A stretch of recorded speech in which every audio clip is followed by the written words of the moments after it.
आज कृषी दिनाचं औचित्य साधून आमचे प्रतिनिधी ज्ञानेश प्रसाद यांनी रिसोड तालुक्यातील कृषी अधिकारी मगनदास तावरे यांची भेट घेतली। त्यांनी शेतकऱ्यांविषयी आणि पीक विमा योजनेसंदर्भात अधिकारी तावरे यांच्याकडून माहिती मिळवली। तर खरीप हंगामात प्रत्येक पिकांचा हेक्टरी विमा प्रीमियम हा वेगवेगळा असल्याचं कृषी अधिकाऱ्यांनी सांगितलंय। या वेगवेगळ्या विमा असणाऱ्या पिकांमध्ये ज्वारी, सोयाबीन, तूर, हळद, कपासी आणि इतर खरीप हंगामात येणाऱ्या पिकांचा समावेश आहे। शेतकऱ्यांच्या झालेल्या नुकसानीच्या प्रमाणावरून कृषी विभागातर्फे पीक विमाची कॅटेगरी कशी ठरवतात त्याबद्दल तावरे यांनी माहिती दिली। तर शेतकऱ्यांना कोणत्याही योजनेचा लाभ मिळवायचा असल्यास त्यांना फार्मर आयडी म्हणजेच शेतकरी ओळखपत्राची नोंद करणे अनिवार्य असल्याचं त्यांनी सांगितलंय। आपल्या जवळच्या सायबर कॅफेमध्ये जाऊन हा फार्मर आयडी काढता येतो। तर यासाठी कोणत्याही प्रकारची मुदत आणि कोणत्याही प्रकारचे शुल्क आकारले जात नाही अशी महत्त्वाची माहिती त्यांनी दिली।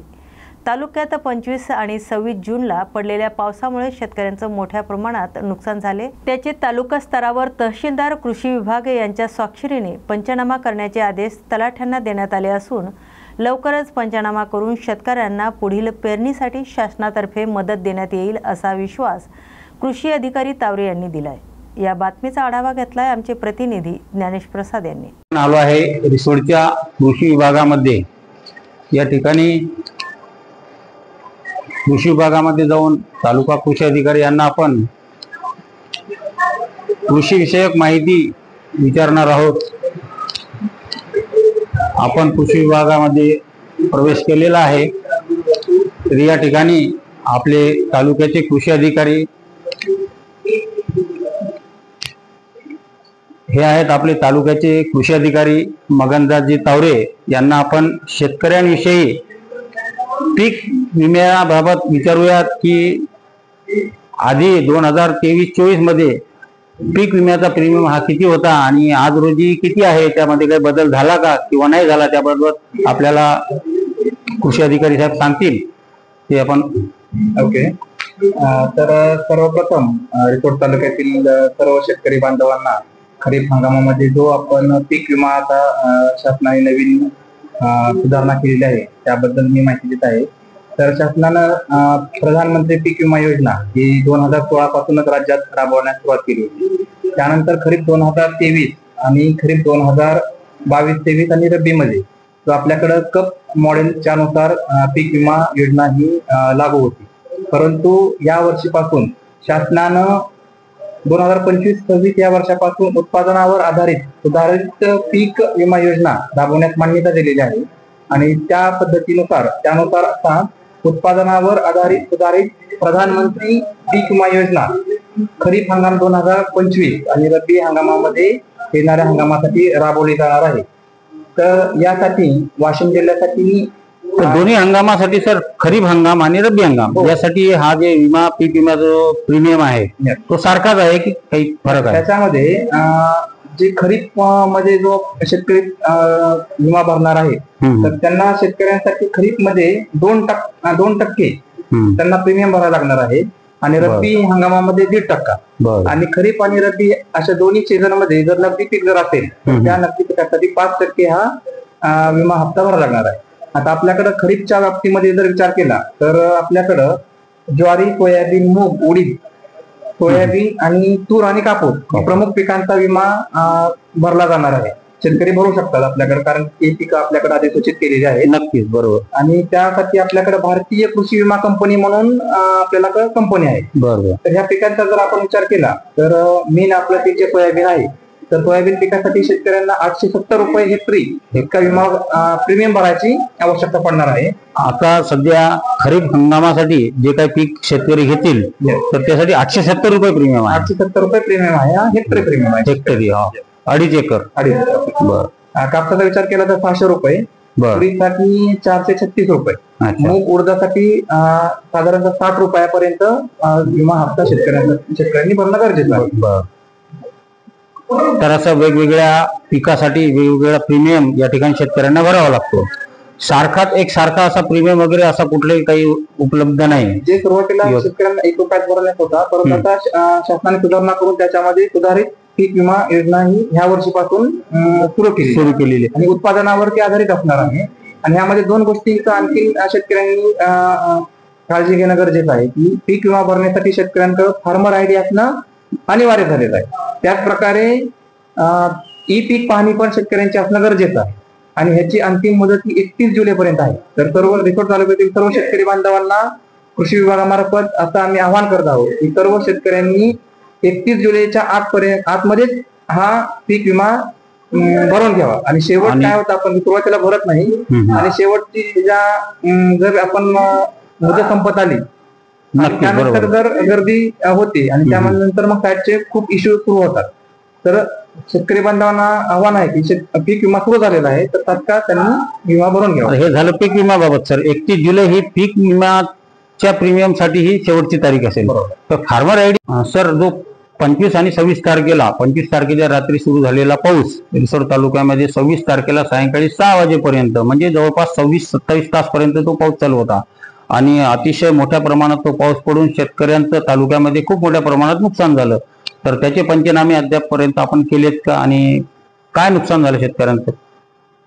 खरीप हंगामामध्ये जी शेतकऱ्यांनी पेरणी केली होती त्यानंतर आपण म्हणल्याप्रमाणे 25 आणि 26 तारखेला जो पाऊस पडला तो खूप मोठ्या प्रमाणात पाऊस पडला आणि त्या पावसामुळं जे तालुक्यातील नद्या आहेत त्या नद्यांना पूर आल्यामुळं त्या नद्यांचं पाणी शेतकऱ्यांनी जे पेरणी केलं होतं त्या क्षेत्रामध्ये घुसल्यामुळं जे पीक पेरणी केली होती शेतकऱ्यांनी ते त्यामध्ये पाणी आलं। त्याच्यामुळं जे काही पिकाचं नुकसान झालेलं आहे त्या पीक नुकसानीचे पंचनामे करण्याचे आदेश तालुकास्तरीय समितीने म्हणजे माननीय तहसीलदार रिसोड असतील, गट विकास अधिकारी आणि तालुका कृषी अधिकारी यांच्या संयुक्त स्वाक्षरीने पंचनामे करावेत यासाठी आदेश निर्गमित करण्यात आलेले आहेत आणि त्या आदेशाची अंमलबजावणी ग्राउंड लेवलवरती होत आहे। ग्राम पातळीवरील जे सहाय्यक कृषी अधिकारी असतील, ग्राम महसूल अधिकारी असतील, ग्रामसेवक असतील हे फील्डवरती जाऊन ज्या शेतकऱ्यांचं नुकसान झालेलं आहे त्यांचे पंचनामे करत आहेत। हे पंचनामे आपल्याकडे प्राप्त झाल्यानंतर आपली जी काही नुकसानीची रक्कम होईल ती आपण शासनास कळवणार आहोत आणि शासनामार्फत निधी प्राप्त झाल्यानंतर ते संबंधित बाधित शेतकऱ्यांना ह्याच्यावरती वर्ग होईल। नक्कीच तालुका कृषी अधिकारी साहेब यांनी या ठिकाणी शेतकऱ्यांचं जे काही पावसामुळे नुकसान झालेलं आहे पिकाचं शेतामध्ये त्या नुकसानीचे पंचनामे करण्याचे आदेश हे माननीय तहसीलदार आणि कृषी विभागाच्या वतीने संयुक्तरित्या दिलेले आहेत। त्याचे पंचनामे सुरू असल्याचं साहेबांनी आपल्याला या ठिकाणी सांगितलेलं आहे। तरी लवकरच साहेब आपण हे शेतीचे जे पंचनामे लवकरच उरकून शेतकऱ्यांना त्याचा लाभ द्यावा आणि शेतकऱ्यांना पुढील पेरणीसाठी निधी उपलब्ध करून द्यावा। त्या माध्यमातून शेतकऱ्यांना हातभार लागेल असंच एवढंच मी न्यूज मराठीच्या माध्यमातून सांगेल। न्यूज मराठीसाठी ज्ञानेश प्रसाद, वाशिम। चोपडा तालुक्यात गेल्या 15 दिवसापासून सतत सुरू असलेल्या पावसामुळे शेतकऱ्यांची मशागतीचे काम रखडले आहेत। पण सध्या 2 दिवसापासून वरुण राजाने विश्रांती घेतल्यामुळे शेतकरी राजा शेतात आंतर मशागत करण्यात मग्न झालाय। तसेच फवारणी आणि रासायनिक खत देण्याचे काम सुद्धा जोमात सुरू आहे। पण शेतकऱ्यांना बाजारातून रासायनिक खत घेताना लिंकिंगचा मारा सहन करावा लागत असून ज्या वस्तूंचा उपयोग शेतकऱ्यांना होणार नाही तीच वस्तू शेतकऱ्यांच्या माथी मारली जाते। त्यामुळे रासायनिक खतापेक्षा लिंकिंगने दिलेल्या वस्तूची किंमत 2 ते 3 पटीने जास्त असल्याने याचा भुर्दंड शेतकऱ्यांना सहन करावा लागतो। त्यामुळे कृषी विभागाने याकडे जातीने लक्ष द्यावे अशी अपेक्षा इथल्या शेतकऱ्यांनी व्यक्त केली। या बातमीचा आढावा घेतलाय आमचे प्रतिनिधी बाळू वाघ यांनी।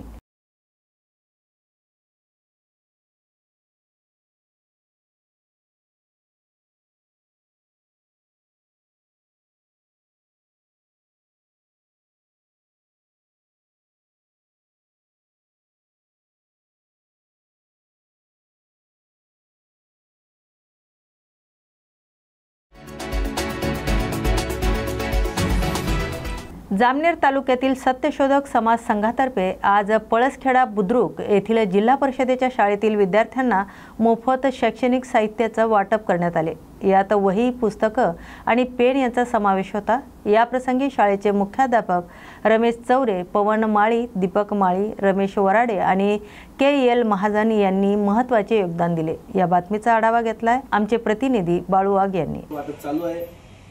सत्यशोधक समाज संघ जामनेर तालुक्यातर्फे संपूर्ण तालुक्यात प्रयत्न आहे की बुवा जिल्हा परिषद शाळेमध्ये आपण वह्या पुस्तकं वाटप केले पाहिजे। या ठिकाणी आपल्या आज पळसखेडा बुद्रुक या ठिकाणी जिल्हा परिषद शाळा अर्चना पाटील मॅडम, तसेच मुख्याध्यापक महोदय श्री रमेश पाटील चौरे सर आहे, दुसरे रमेशदादा चौरे, पवन भोमाळी, तसेच जिल्हा परिषद शाळा पळसखेडा खुर्द उन्नतीनगर, पळसखेड्यामधील उन्नतीनगर या ठिकाणी देखील शाळेच्या शाळेवरील शिक्षक आदरणीय श्री पांगुर सर, तसेच सोनाली मॅडम या सर्वांच्या उपस्थितीत आपल्या सर्वांना या वह्या पुस्तकांचं वाटप केलं जात आहे। आपणास विद्यार्थी मित्रांनो, या वह्या पुस्तक घेऊन याचा आपण अभ्यास करावा आणि खूप शिकावं आणि तुम्ही देखील जीवनामध्ये काहीतरी बनावं आणि आपण यशस्वी व्हावं। आज सत्यशोधक समाज जामनेर तालुक्याचा उद्देश आहे वह्या पुस्तक वाटप करण्यामागचा। पुन्हा एकदा आपणास आता शाळा सुरू झालेल्या आहेत, या शाळा सुरू झाल्यानंतर आपल्या सर्वांना देखील या शाळेत आपण नेहमी दररोज यावं, आपले जे गुरुवर्य आहे ते आपल्याला शिकवता त्याकडे लक्ष द्यावं, अभ्यास करावा, खूप मोठं व्हावं, याच तुम्हाला शुभेच्छा। धन्यवाद।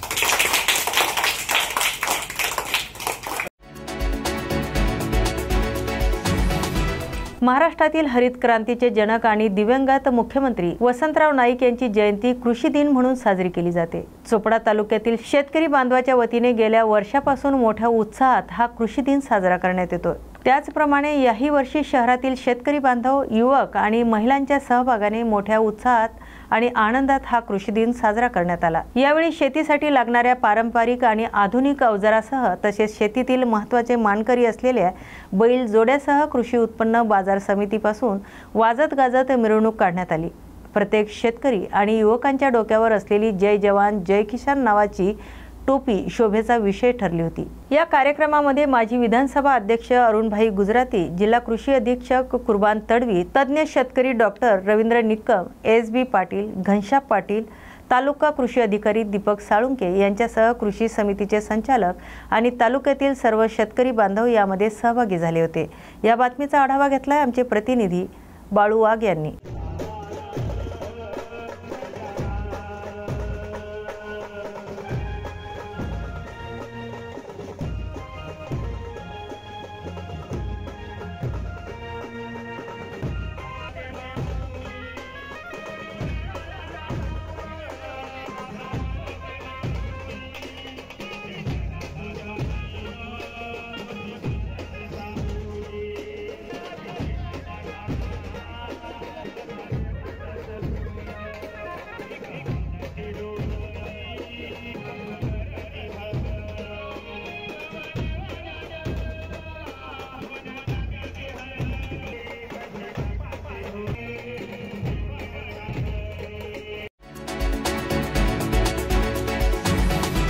बीड तालुक्यातील ढेकनमोह येथील गोरक्षनाथ विद्यालयातील एक प्रेरणादायी सोहळा पार पडला असून 10वी आणि 12वीच्या गुणवंत विद्यार्थ्यांचा सत्कार समारंभ मोठ्या उत्साहात साजरा करण्यात आला। विद्यालयाचे सचिव सोमनाथ बडे, मुख्याध्यापक धनराज मुंडे, सरपंच शिवाजी गाडीवान आणि यांच्यासह पालकांची या कार्यक्रमात प्रमुख उपस्थिती होती। यावेळी सचिव सोमनाथ बडे यांनी विद्यार्थ्यांना उद्देशून गुणवंत व्हा पण त्या गुणांनी चांगले माणूसही बना असा मोलाचा सल्ला दिलाय। गोरक्षनाथ विद्यालय ही केवळ शाळा नाही तर गुणवंत सुजाण नागरिक घडवणारी एक शिस्तबद्ध संस्कार शाळा आहे। केवळ गुणांच्या जोरावर नाही तर मूल्यांच्या बळावर या विद्यालयातून आजवर हजारो विद्यार्थी घडले आहेत। गुण मिळवणे ही पहिलीच पायरी असली तरी समाजासाठी उपयोगी माणूस होणं हा शिक्षणाचा खरा हेतू आहे आणि तो उद्देश गोरक्षनाथ विद्यालयाने या कार्यक्रमातून पुन्हा अधोरेखित केलाय। या बातमीचा आढावा घेतलाय आमचे प्रतिनिधी अनिल घोरड यांनी। पोस्ट असते आणि कलेक्टर ऑफिसला जे ट्रेझरी असते तिथे एकच पोस्ट असते असं वर्ग। वसमत येथील सामाजिक कार्यकर्ते आणि माजी उपनगर अध्यक्ष सीताराम ज्ञानेवार यांच्या पुढाकारातून आणि गोमाता सेवा समिती यांच्या आयोजनाने पंढरपूर पायीवारी काल सकाळी 5 वाजता वसमत येथून गोमाता चंद्रासह अनेक भाविक भक्तांना घेऊन विठुरायाच्या दर्शनासाठी भजन कीर्तन करीत निघाली आहे। ही दिंडी तुळजापूर दर्शन आणि पंढरपूरच्या विठुरायाचे दर्शन घेऊन सातारा जिल्ह्यात माण तालुक्यातील नातेपूर येथे पोहोचणार असून त्या ठिकाणी गोमाता चंद्रा सेवा समितीच्या वतीने भाविक भक्तांसाठी मेडिकल कॅम्प आणि वैद्यकीय तपासणी शिबिर घेण्यात येणार असल्याचं आयोजकांनी सांगितलंय। या वारीत सीताराम ज्ञानेवार, गणेश काळे, NG मोरे, राम साबणे, पत्रकार श्रीधर वाळवंटे, विनोद नामपल्ली, गिरीश देशमुख यांच्यासह अन्य मान्यवर पदाधिकारी आणि कार्यकर्ते सहभागी झाले होते। या बातमीचा आढावा घेतलाय आमचे प्रतिनिधी गिरीश देशमुख यांनी।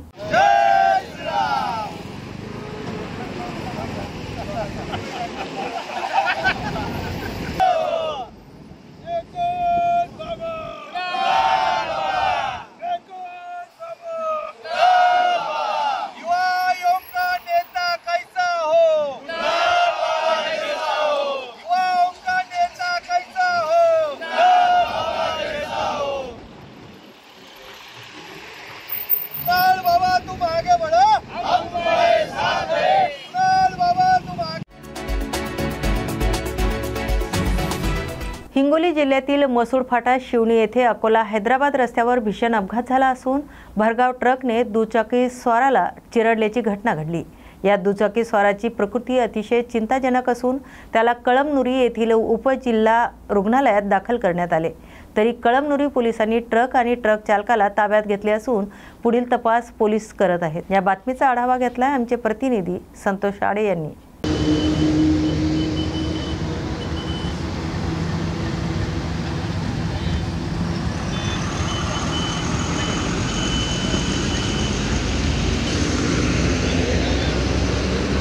नमस्कार।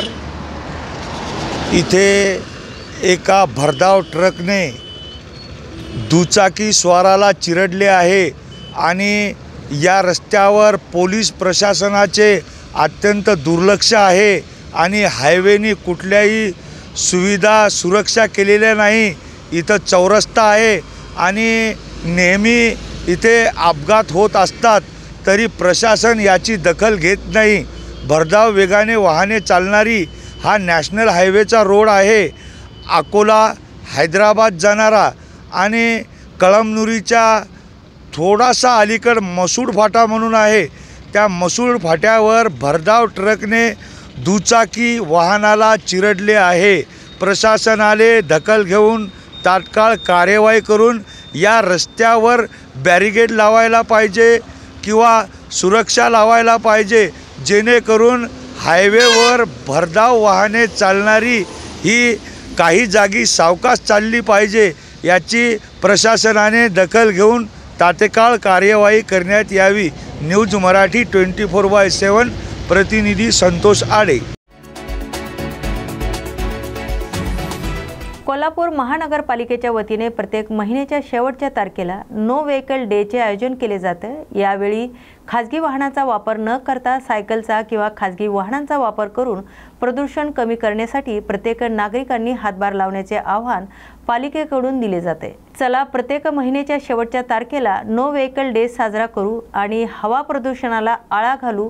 प्रदूषण मुक्त माझं कोल्हापूर अशा घोषणेसह सायकल चालवून स्वच्छता दूत अमित देशपांडे यांनी कोल्हापूर महानगरपालिकेतर्फे नो व्हेकल डेचे आवाहन केले आहे। या बातमीचा आढावा घेतलाय आमचे प्रतिनिधी अमित देशपांडे यांनी।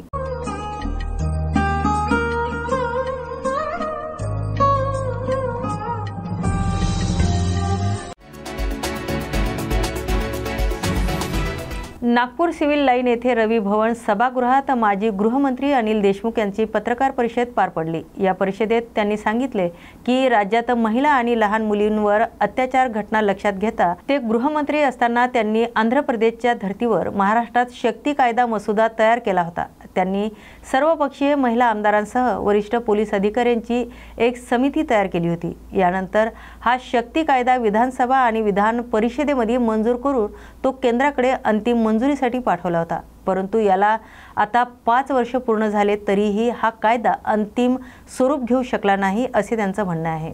ॲसिड हल्ला केल्यास मृत्यूदंड, 18 वर्षाखालील मुलीवर सामूहिक अत्याचार केल्यास मृत्यूदंड, निकाल लवकर लागण्यासाठी राज्यभर विशेष कोर्ट निर्माण करणे आणि या अशा अनेक कायद्यातील विविध स्वरूपांच्या मागण्या त्यांनी या पत्रकार परिषदेत केल्या। या बातमीचा आढावा घेतलाय आमचे प्रतिनिधी पंकज जोशी यांनी।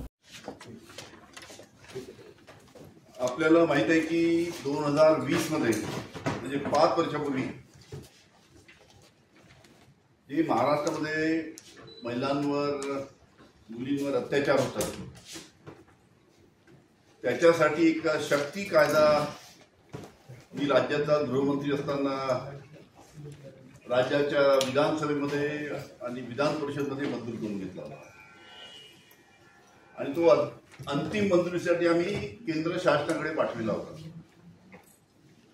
पण मधल्या काळामध्ये आपल्याला माहित आहे की IPC आणि CRPC च्या आता नवीन संहिता जी आली आहे BNS त्याच्यामुळे 1 वर्षापूर्वी केंद्र शासनाने राज्य शासनाला पत्र पाठवून कळवलं की तुम्ही एक समिती गठीत करा. म्हणजे 2 जुलै 2024 ला केंद्र शासनाने राज्य शासनाला कळवलं की तुम्ही एक समिती गठीत करा आणि समिती गठीत करून हे तो नवीन आता IPC CRPC च्या जे BNS आलेला आहे त्याच्या तरतुदीनुसार तुम्ही समिती गठीत करून त्याचा अहवाल आमच्याकडे पाठवा जेणेकरून आम्हाला अंतिम मंजुरी देता येईल. पण अतिशय दुर्दैवाची गोष्ट आहे की 1 वर्षापूर्वी केंद्र शासनाने राज्य शासनाला कळून सुद्धा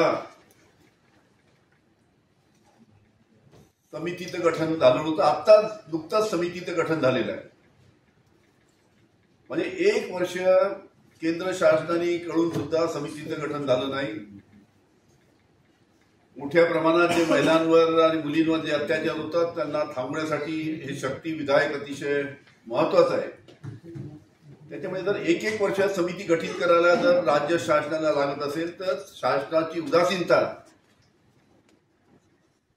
या संपूर्ण मिटिंग झाल्या आणि त्यांची जर अहवाल जर पुढे केंद्र शासनाला पाठवला तर त्या पद्धतीने लवकरात लवकर केंद्र शासन त्याला मंजुरी देऊ शकते. त्याच्यामुळे लवकरात लवकर याच्या बाबतीत राज्य शासनाने पावलं उचलली पाहिजे आणि ही उदासीनता ज्या महिलांवर आणि मुलींवर जे अत्याचार होतात ती दूर केली पाहिजे. काही प्रश्न विचार असेल विचारू शकता.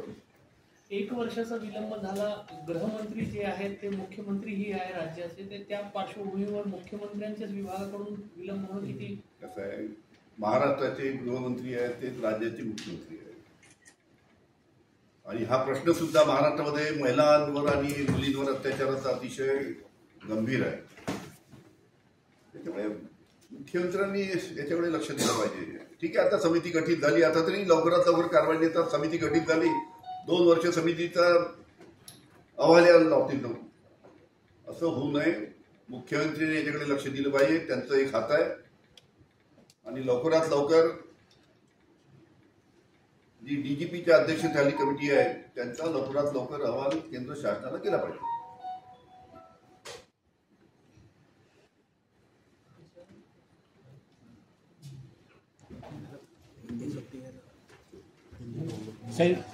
हिंदी मध्ये माथनकर म्हणून गुंडा आहे त्यांनी शिवसेनेमध्ये आता प्रवेश केला. एकनाथ शिंदे स्वतः दुपट्टा घालून देतात तर न्यूज पण लागली आहे काही चॅनेल्सवरती. आपली काय पद्धत माथनकर युवराज माथनकर माहिती घेऊन. तर दुसरी गोष्ट आपण गृहमंत्री असताना काही जे अधिकारी होते ते काम नव्हते करत त्यांची आपण बदली नागपूरच्या बाहेर केली होती. पण काही अधिकारी होते IPS अधिकारी पण आता तुमची पत्रपरिषद स्वतः अटेंड केली होती त्यावेळेस कोण अधिकारी नाव माहीत पडलं पाहिजे. पण हे शासन आल्यानंतर तेच अधिकारी परत नागपुरात आले. उदाहरणार्थ मला माहिती पडलं पाहिजे. टीचर अधिकारी आहेत मोठे अधिकारी. ठीक आहे मला माहिती द्या.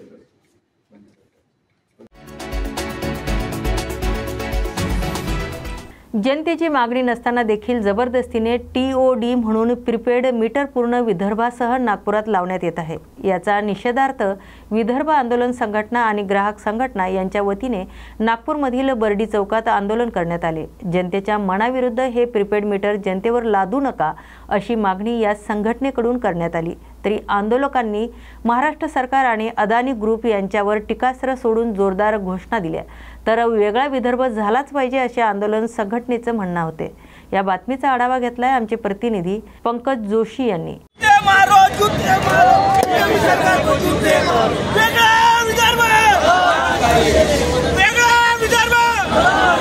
विदर्भ आमच्या हक्काचा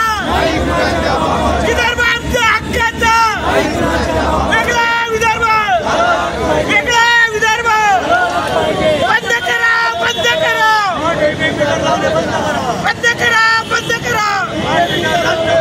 वेगळा विदर्भ, वेगळा विदर्भ, विदर्भ आमच्या हक्काच्या, विदर्भ आमच्या हक्काच्या. नाही चलेगी, नाही चलेगी, नहीं चलेगी, नहीं चलेगी. वेगळा विदर्भ, वेगळा विदर्भ, विदर्भ आमच्या हक्काचा. विदर्भ के गद्दारों को मारो, विदर्भ के प्रीपेड का गद्दारों को मारो. जनतेची, विदर्भाच्या जनतेची विशेषतः सरकारने फसवणूक केली, त्यांना फसवलं. 2 वर्षापासून येऊन पडलेले, अदानीच्या कृपेने येऊन पडलेले लाखानं प्रीपेड मीटर नागपुरात होते. 2 वर्षापासून विदर्भ आंदोलन समिती, जय विदर्भ पार्टी आणि ग्राहक संघटना सगळ्यांनी मोठे कसून आंदोलन केलं आणि एका जय विदर्भ पार्टीच्या MSEB चौकाच्या आंदोलनात स्वतः बावनकुळे उपस्थित झाले विदर्भाच्या स्टेजवर आणि तिथे त्यांनी वचन दिलं की हा गैरसमज झालेला आहे जनतेचा, आम्ही जनतेच्या घरी हे मीटर लावणार नाही, प्रीपेड मीटर, असं मी वचन देतो. आणि तेव्हा मी वचन त्यांचं मानलं नाही. तुमचे पुष्कळचे वचनं खोटे आहेत विदर्भासहित. तर आम्ही म्हणे विधानसभेत घोषणा करू आणि विधानसभेत घोषणा झाली की प्रीपेड मीटर जनतेच्या घरी लावणार नाही. आणि त्याच्यामुळं हे पुन्हा त्यांनी लावणं सुरू केलं आणि हे TODच्या नावावर लावणं सुरू केलं. कुठेही जनतेची मागणी नाही, कुठेही जनतेचं मीठ बंद पडलेलं नाही, कुठेही जनतेला त्रास नाही आणि जनतेची मागणी नसताना जबरदस्तीनं TOD मीटर प्रीपेड मीटर म्हणून खपवलं जात आहे. आणि म्हणून आमचा विरोध आहे. जनतेला विधानसभेत वचन देऊन सरकारने फसवणूक केली म्हणून आमचा विरोध आहे. आणि आम्ही येत्या महानगरपालिकेच्या जिल्हा परिषदेच्या, नगर परिषदेच्या चुनावामध्ये हा जनतेचा पोटतिकडीचा मुद्दा जनतेमध्ये उपस्थित करणार आहे आणि जनताच याचा निर्णय देऊन त्यांना विल्हेवाट लावणार आहे. कोल्हापूरच्या रिपब्लिकन सेना महाराष्ट्र प्रदेश कमिटीचे कोल्हापूर जिल्हा प्रभारी जीवन जाधव यांनी सर्किट हाऊस बावडा रोड येथील रिपब्लिकन सेनेच्या कोल्हापूर जिल्हा कार्यालयाला सदिच्छा भेट देऊन मार्गदर्शन केले. यावेळी पक्षाचे प्रमुख पदाधिकारी आणि कार्यकर्ते उपस्थित होते. या बातमीचा आढावा घेतलाय आमचे प्रतिनिधी बाबासाहेब कामत यांनी. वसंतराव नाईक प्रतिष्ठान आणि वनराई फाउंडेशनच्या संयुक्त सहयोगाने आज सकाळी 10 वाजता वर्धा रोड येथील एनरिको हाइट्स कन्व्हेन्शन हॉल येथे प्रयोगशील शेती पुरस्कार 2025चा वितरण सोहळा आयोजित करण्यात आला. यंदाचा हा पुरस्कार कांचन गडकरी यांना प्रदान करण्यात आला असून रोख रुपये 30,000 रुपये, शाल आणि श्रीफळ देऊन सन्मानचिन्ह देऊन या पुरस्कारांनी त्यांना गौरवण्यात आले. कांचन गडकरी यांनी मागील 26 वर्षापासून धापेवाडा येथील त्यांच्या शेतात पारंपरिक पद्धतीने विविध आधुनिक प्रयोग करत शेती उत्पादनात लक्षणीय वाढ केली. हा पुरस्कार ज्येष्ठ कृषी शास्त्रज्ञ डॉक्टर C.D. माया यांच्या हस्ते प्रदान करण्यात आला. तर कार्यक्रमाचे अध्यक्षपद वनराई फाउंडेशनचे अध्यक्ष डॉक्टर गिरीश गांधे यांनी भूषवले. या प्रसंगी डॉक्टर पंजाबराव देशमुख, विद्यापीठाचे कुलगुरू डॉक्टर शरदराव गडाख यांच्यासह माजी आमदार आणि वसंतराव नाईक प्रतिष्ठानचे अध्यक्ष ॲडव्होकेट निलय नाईक, सचिव प्रगती पाटील यांची प्रमुख उपस्थिती होती. तर हा सोहळा दिमाखात संपन्न झालाय. या बातमीचा आढावा घेतलाय आमचे प्रतिनिधी पंकज जोशी यांनी.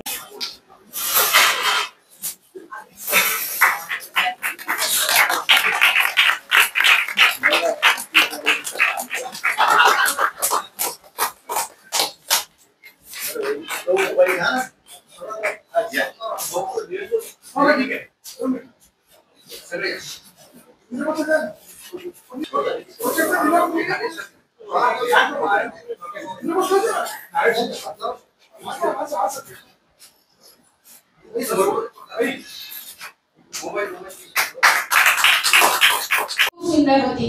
या सगळ्यांचं जे माझे मार्गदर्शक आहे तिथे आले हितेश यादव म्हणून आणि बाकीचं जे कांता आणि उत्पाद आहे सुभाष सावरकर आणि विनय कहाणेहून आहे.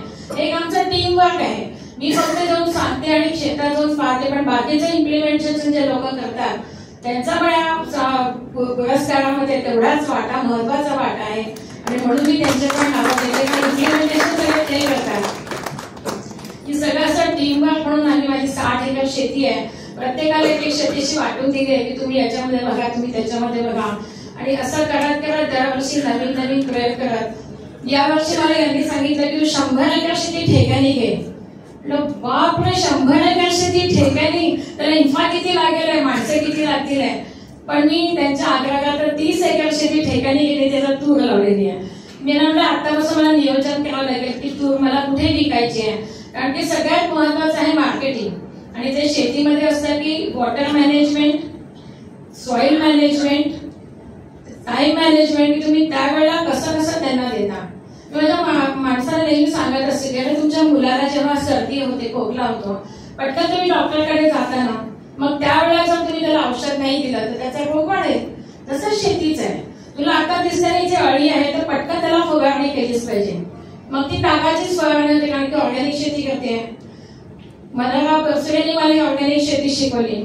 एक वेळा खूप अळ्या झाल्या सोऱ्यामध्ये, चढ्यावरती. तर मी त्यांना फोन केला की काका काय करून येता, तर ते म्हणाले की त्यांनी काळा गुळ आण आणि पूर्ण शेतभर काळा गुळ बसवून दे, फेकून दे. 10 किलो काळा गुळ आणला, पूर्ण शेतामध्ये बसवला.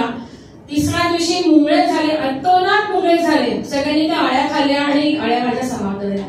असे वेगवेगळे प्रयोग मनोहरराव परसुरेंनी सांगितले, ते करत असते. त्यांनी सांगितलेला ऊसाचा प्रयोग खूप छान झाला, पण तो ऊस मला 1.5 वर्षानंतर त्याची एवढी जाडी मिळाली, त्याच्यामध्ये खूप आंतरपिकं घेतली मी. असे सतत नवीन नवीन कोणी जे सांगेल त्याचे प्रयोग करत असते. एखादा प्रयोग जसं म्हणाले माझ्यासारखे, एखादा प्रयोग सक्सेस होतो, एखादा होत नाही. पण मला असं वाटतं प्रयोगातून आणि याच्यातून आपण अनुभवातून शिकत असतो. तर आता ऊसाचं काहीही ज्ञान नव्हतं मला. पहिल्यांदा जेव्हा ऊस लावला त्याच्यानंतर त्याची निगा चांगली झाली नाही, तर अक्षरशः 10-15 टनच ऊसाचं हे आला. पलीकडल्या वर्षी मात्र मी अगदी ठरवलं की नाही, जे जे आपला कन्सल्टंट जे जे सांगेल ते त्या वेळेला केलंच पाहिजे. मी त्यांना म्हणायची की मला माझ्या समोर मी फवारणी करते, मी त्यांना मला 8 दिवस आधी सांगा की या दिवशी तुम्हाला खतं टाकायचे, त्यावेळेस मला फवारणी करायची आहे. तर मी त्यांना आधी सांगून बरोबर त्यावेळेला माझा टाइम मॅनेज, आता मला प्रगतीने विचारलं मी कसं मॅनेज करता, मी टाइम मॅनेजमेंट, की त्यावेळेला बरोबर मला शेतात जायचं आहे, माझ्यासमोर उसाला फवारणी करायची, माझ्यासमोर ड्रिप मध्ये औषधं द्यायची आहेत. तर वेळेवरती वेळेत बरोबर टाइम मॅनेजमेंट केलं तर मला असं वाटतं की शेती ही नक्कीच फायद्याची आहे. कुठेही शेतीचा जे माझ्या सासूबाई म्हणायचे की 1 एकर शेती 1 कुटुंब पोचते, ते नक्कीच आहे. आपण पोटभर नक्कीच खाऊ शकतो, नाही सोन्याच्या ताटात जेवणार, पण चांगलं सुदृढ अन्न आपण नक्कीच खाऊ शकतो. म्हणून मी सगळ्या तिथे तमाम स्त्री शक्ती जी आहे तर त्यांना नक्कीच आवाहन केलं की तुम्ही आपल्या घराला शेती करा आणि विष मुक्त भाजीपाला तरी आपल्या कुटुंबाला द्या, की जेणेकरून कुटुंबाचं आरोग्य सुदृढ राहील. पुन्हा वसंतराव नाईक प्रतिष्ठान आणि बलराई फाउंडेशन यांच्या वतीने मला जो पुरस्कार मिळाला त्याबद्दल मी दोन्ही संस्थांची खूप खूप आभारी आहे. आणि खरोखर तुम्ही माझी जबाबदारी वाढवली आहे, कारण की मला पुढल्या वर्षी शेतीत काय प्रयोग करायचा आहे माझं डोकं त्याच्याकडे लागलं की पुढल्या वर्षी मी काय करू शकेन आहे आणि काय माझ्या शेतकरी बांधवांना मी देऊ शकेन आहे. आणि सगळ्यांचे पुन्हा आभार मानते. आणि आज इथे माझी आई आली आहे आणि खरं तिच्या प्रेरणेने आज हा शेतीमध्ये मी माझा प्रवास आहे. वंदन करते आणि शब्दांना विराम देते. धन्यवाद.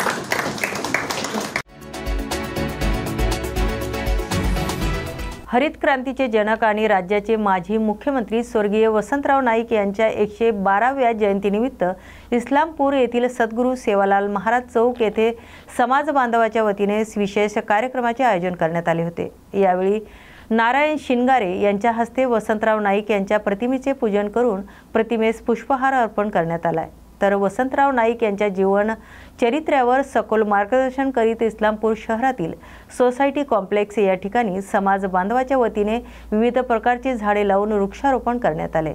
या कार्यक्रमाला शिवराम जाधव, मनोज राठोड, प्रशांत डांगे, साईबू गुंजकर, तुकाराम बोणीगर, परमेश्वर पेशवे यांच्यासह अनेकांची उपस्थिती होती. तर इस्लामपूर येथील ग्रामपंचायत कार्यालय, विद्यालय आणि शासकीय कार्यालयात देखील स्वर्गवासी वसंतराव नाईक यांची जयंती उत्साहात साजरी करण्यात आली.